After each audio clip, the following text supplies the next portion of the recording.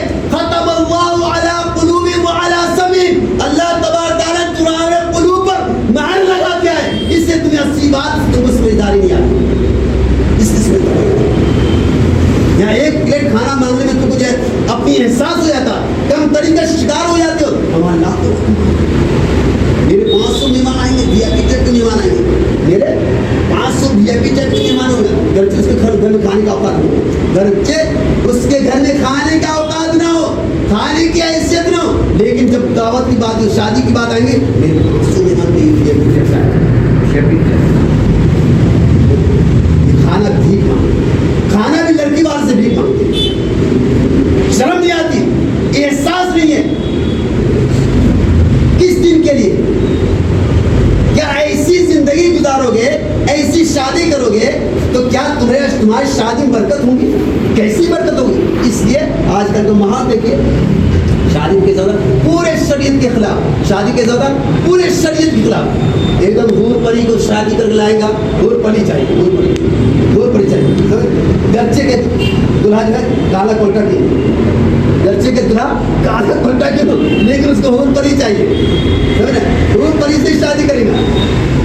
اب جب شادی کر کے حور پری لائے گا، اب جب نکاح ہوگا، اب آج کا تو ماحول بن گیا کہ مسجد میں نکاح ہو رہی ہے. ماشاء اللہ، اللہ کے رسول صلی اللہ علیہ وسلم مسجد میں نکاح اس لیے رکھنے کے لیے کہا گیا تھا، مسجد میں نکاح رکھنے کے اس لیے کہا گیا تھا تاکہ اس کو اسٹیج وغیرہ بنانے کا بھی خرچ نہ ہو. اسٹیج وغیرہ یہ اہتمام جہاں پہ آدمی جمع ہوگا، اس کو تو کچھ اہتمام کرنا پڑے گا نا، اس کا خرچ ہوگا نا، کچھ اخراجات، وہ اخراجات بھی شریعت برداشت نہیں کر رہا، وہ اخراجات بھی شریعت اس کو بھی منع کر رہا. چلو مسجد میں نکاح ہو گئی، چند لوگ جمع ہو گئے، نکاح ہو گئی، ایجاد و قبول ہو گیا، نکاح ہو گئی، ختم ہو گئی. لیکن آج کل ماحول کیا ہو گیا؟ یہی اللہ کے رسول کے فرامین ہے مسجد میں نکاح ہونا. اب مسجد میں نکاح ہو، اس کے بعد جو دلہا جو نکلتے ہیں، دلہا جو نکلتے، آج کل تو منظر دیکھنے کا رہتا. ارے لوگ اگر بیمار ہو گئے تو بیمار جو 2 سال زندہ رہے تو میں اس میں تو اس میں مر جائے. ایسے گاڑی جو نکلتے ہیں، آواز لگاتے ہیں، گاڑی کی آواز، خاص کر جو اثر جو نکاح ہوتی ہے نا، اثر اور مغرب کے اندر، تو ہمارے جو نوجوان میں چلو جو دلہے کے جو دوستاں وغیرہ رہتے ہیں، وہ گاڑی ایسا پیکم مارتے ہوئے اور ہارن بجاتے ہوئے اور پٹاخہ پھوٹ، جو یہ بلیٹ میں پٹاخہ پھوٹ جاتا ہے، ڈائریکٹ ڈالتے ہی پٹاخہ پھوٹتا، آواز آتی ہے، آواز ایسی آواز نکلتا ہے. چاچ چھوڑا پڑا، چاچ چھوڑا پڑا ناچتے ہوئے. پھر اس کے بعد جب رات کے 10 بجے دلہا نکلے گا، کیسے رات کے 10 بجے دلہا نکلتے، کیسے نکلتے ہیں؟ یہ تو شریعت کو حدود میں نکلتے گا. ایسے ناچ گانے کی محفل کے ساتھ ناچتے ہوئے، روڈ کو جام کرتے ہوئے، راستہ کو روکتے ہوئے، ناچتے ہوئے، باجا بجاتے ہوئے. میں سکھا رہا ہوں کہ دلہا کی جگہ تم کیوں ناچ رہے ہو؟ شادی تو دلہا کا ہو رہا، خوشی دلہا کو نچاؤ نا، تم کیا ناچ رہے ہو؟ ارے خوشی جس کے وہ ناچیں گے نا. تمہاری شادی تھوڑی ہوئی تم ناچ رہے، دلہا کی شادی اور اس کی خوشی ہے. شب صبح کو منائیں گا تو تم کو کیا خوشی ہے؟ تم کیا ناچے؟ دلہے کو نچاؤ. بعض لوگ دلہے کو نچاتے ہیں، بعض لوگ دلہے کو، خاص کر شادی خانہ، خاص کر جیسے دلہا اٹھتا نا اس کے بعد دلہے کو نچاتے ہیں. دیکھا گیا شادی کو اتنا آسان، شادی کو اتنا سادی کر دو، شادی کو اتنا سادی کر دو کہ زنا مشکل ہے. آج کل زنا مشکل ہے، زنا تو آسان ہے، زنا تو آسان ہوگی، شادی مشکل ہے، شادی مشکل ہوگی. اب جو ہے کروڑ پتیاں لوگ جو ہے جو کرتے نا حالات، وہ دیکھ کر جو لوگوں کو آرزو ہوتا ہے، خواہش ہم کو بھی اللہ مال دیتا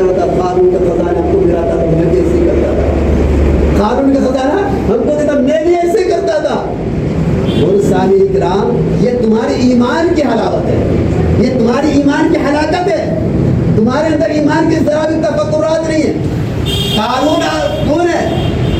اسلام کی دشمن، موسیٰ علیہ السلام سے جنگ کرنے والا، موسیٰ علیہ السلام کو تہمت لگانے والا، سمجھا؟